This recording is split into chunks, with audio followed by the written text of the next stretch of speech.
Assalamualaikum warahmatullahi wabarakatuh. Innal hamdalillah nahmaduhu wa nasta'inuhu wa nastaghfiruh wa na'udzu billahi min syururi anfusina wa min sayyiati a'malina. May yahdihillahu fala mudhillalah wa may yudlilhu fala hadiyalah. Asyhadu an la ilaha illallah wa asyhadu anna Muhammadar Rasulullah. Allahumma shalli ala sayyidina Muhammad wa ala ali sayyidina Muhammad. Pertama, tentu kita panjatkan puji syukur kepada Allah Subhanahu wa taala yang alhamdulillah kita masih diberi nikmat sehat walafiat dan nikmat yang paling utama yaitu nikmat iman dan Islam. Yang kedua, selawat dan salam kita panjatkan kepada baginda kita Nabi Yuna Muhammad, kepada keluarganya, sahabatnya, pengikut-pengikutnya yang senantiasa kita berdoa mudah-mudahan menjadi umat Rasulullah yang kelak di yaumil akhir mendapatkan pertolongannya. Allahumma amin ya rabbal alamin.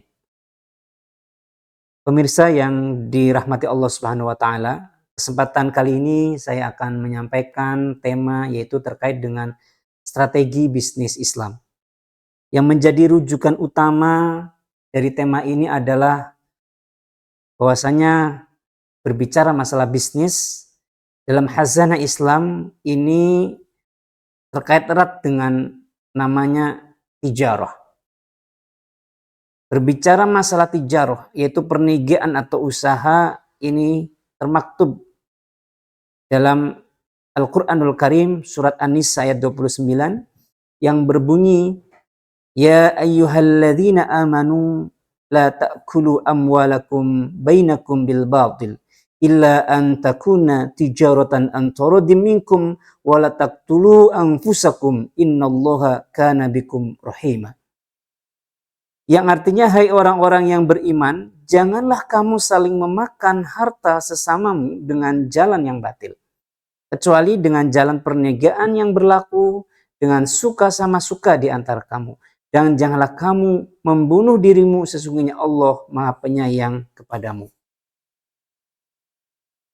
Terkait dengan bisnis Islami, tentunya ini menjadi hal yang penting bagi kita orang yang beriman dan bertakwa kepada Allah Subhanahu wa taala, supaya apa yang kita jalankan bisnis kita merupakan bisnis yang membawa keberkahan di dunia wal akhirah.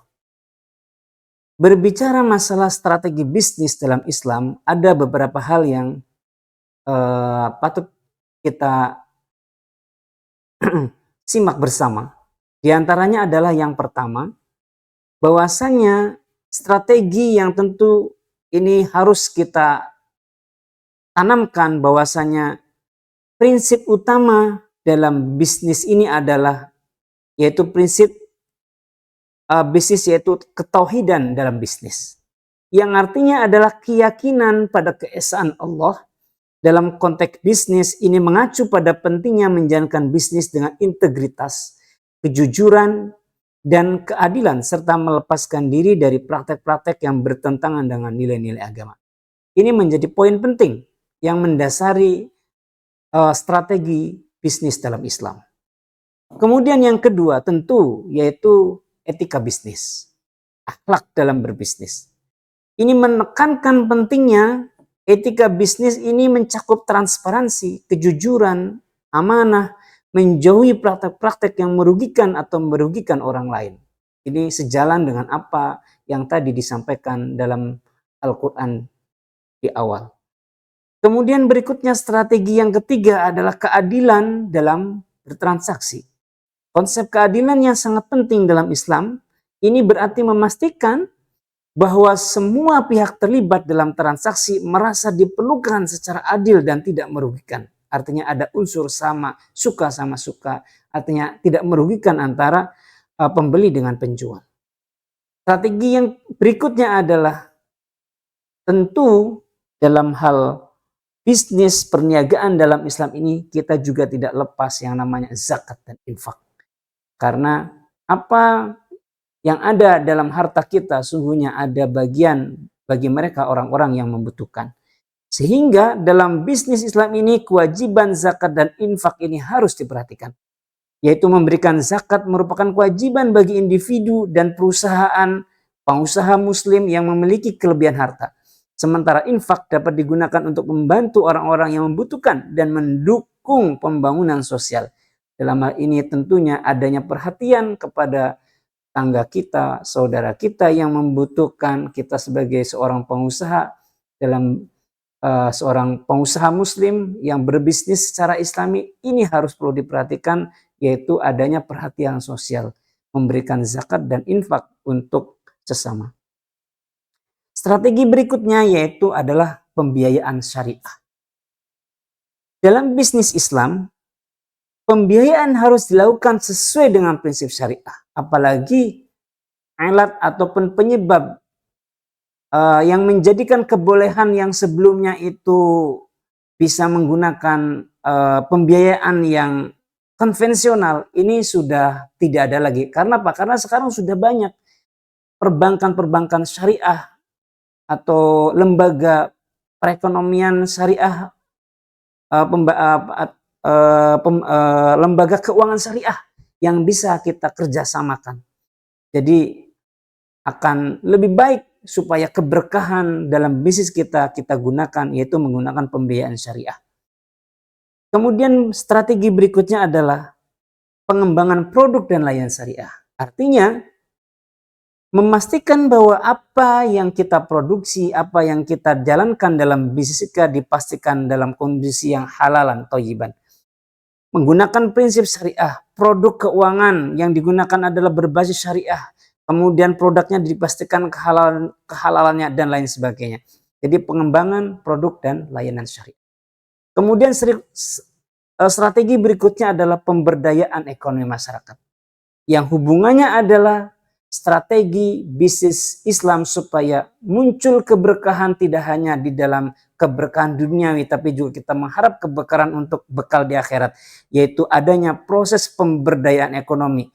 Kita tidak hanya melulu untuk mengejar keuntungan yang bersifat kapitalisme, tapi juga untuk strategi bisnis Islam tentu kita juga harus memperhatikan, yaitu dari sisi-sisi yang lain, diantaranya adalah pemberdayaan ekonomi masyarakat. Bagaimana caranya bisnis kita ini bisa mengangkat, menyelesaikan permasalahan orang-orang yang di sekitar kita secara lebih luas. Sehingga mengapa ini menjadi penting. Jadi utamakan bagaimana ini bisa menyelesaikan persoalan masyarakat secara umum yang sedang dilanda permasalahan ekonomi. Jadi program-program pengembangan keterampilan, pendidikan atau kerjasama dengan komunitas lokal ini harus diyakini akan berdampak terhadap bisnis yang kita jalankan. Berikutnya strategi yang lain adalah kesadaran lingkungan. Jadi meskipun tidak secara langsung dikaitkan dengan prinsip-prinsip Islam, kesadaran lingkungan ini semakin menjadi fokus dalam bisnis Islam. Bisnis harus mempertimbangkan dampaknya terhadap lingkungan dan mengadopsi praktek-praktek yang berkelanjutan. Ini menjadi poin penting, apalagi ini menjadi sebuah isu nasional dan internasional. Kita diarahkan supaya bisnis yang kita lakukan itu ada perhatian terhadap aspek-aspek kemaslahatan secara umum. Apalagi isu sekarang itu arahnya ke apa? Isu SDGs ya, SDGs itu. Jadi sustainability, arahnya itu untuk keberlangsungan lingkungan ya. Di antaranya adalah memperhatikan bagaimana tidak merusak lingkungan, limbahnya tidak membahayakan, kemudian juga terhadap aspek-aspek yang lain ya. Itu ada banyak komponen dalam SDGs itu. Sehingga ini harapannya juga kesadaran lingkungan itu harus diperhatikan. Kemudian inovasi. Nah, ini strategi bisnis tidak hanya dalam Islam saja, ini secara umum. Karena bagaimanapun juga kalau kita tidak memperhatikan inovasi, maka kita akan ketinggalan. Maka kita akan produk kita, usaha kita maka tidak bisa bersaing dengan yang lainnya. Sehingga mengapa inovasi ini menjadi sebuah strategi yang paling penting ya, yang paling strategis, sehingga ini perlu diperhatikan. Jadi inovasi mendorong para pengusaha, para pelaku bisnis ini untuk bisa bersaing dengan yang lainnya. Inovasi terhadap produknya, inovasi terhadap layanannya, dan tentu proses bisnisnya. Kemudian yang terakhir, strategi yang terakhir adalah bagaimana strategi bisnis secara Islami ini adalah mengutamakan kepentingan umum. Dalam bisnis Islam penting untuk mempertimbangkan tidak hanya keuntungan individu atau perusahaan, tetapi juga dampaknya terhadap masyarakat secara luas, secara keseluruhan. Kemudian prinsip kemaslahatan umum harus menjadi pertimbangan utama dalam pengambilan sebuah keputusan bisnis.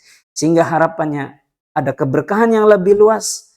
Kita bisa mengoptimalkan bagaimana ini kepentingan umum bisa terasa dengan adanya bisnis yang kita jalankan ini. Insya Allah ada dalam sebuah analogi bahwasanya keberkahan sebuah bisnis yang kita jalankan ini dianalogikan seperti halnya kita dalam menjemput rizki.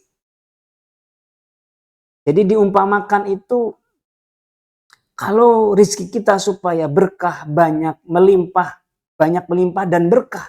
Ini diantaranya adalah salah satu tipsnya adalah yaitu dianalogikan seperti seseorang yang ingin menangkap hewan buruannya, katakanlah menangkap ayam seperti itu. Kalau kita ingin menangkap ayam dapat banyak seperti itu, dengan cara dikejar-kejar, maka bisa jadi yang kita dapatkan itu sedikit. Karena apa? Pada saat kita mengejar ayam tersebut, ayam itu lari seperti itu. Pada saat dikejar lari seperti itu. Sehingga bisa jadi ayam yang kita tangkap itu tidak banyak. Tapi ketika kita punya strategi menangkap ayam itu dengan cara memberikan umpan, katakanlah dikasih umpannya ayam, kemudian ayam itu berduyun-duyun datang untuk memakan umpan itu. Pada saat itulah kita tangkap ayam itu. Insya Allah tangkapan ayam itu akan kita dapatkan lebih banyak. Hikmah dari analogi ini adalah bagaimana kita memulai bisnis diantaranya adalah memberikan pakan itu. Pakan ini adalah sebagai pancingan dengan cara apa? Kita memperbanyak sedekah, kita memperbanyak sumbangsih sosial kepada lingkungan, sehingga harapannya insya Allah ketika kita diawali dengan seperti ini, maka ada sebuah kekuatan besar secara tidak langsung sehingga bisnis kita menjadi lancar, bisnis kita menjadi maju, bisnis kita menjadi berkah dan lain sebagainya.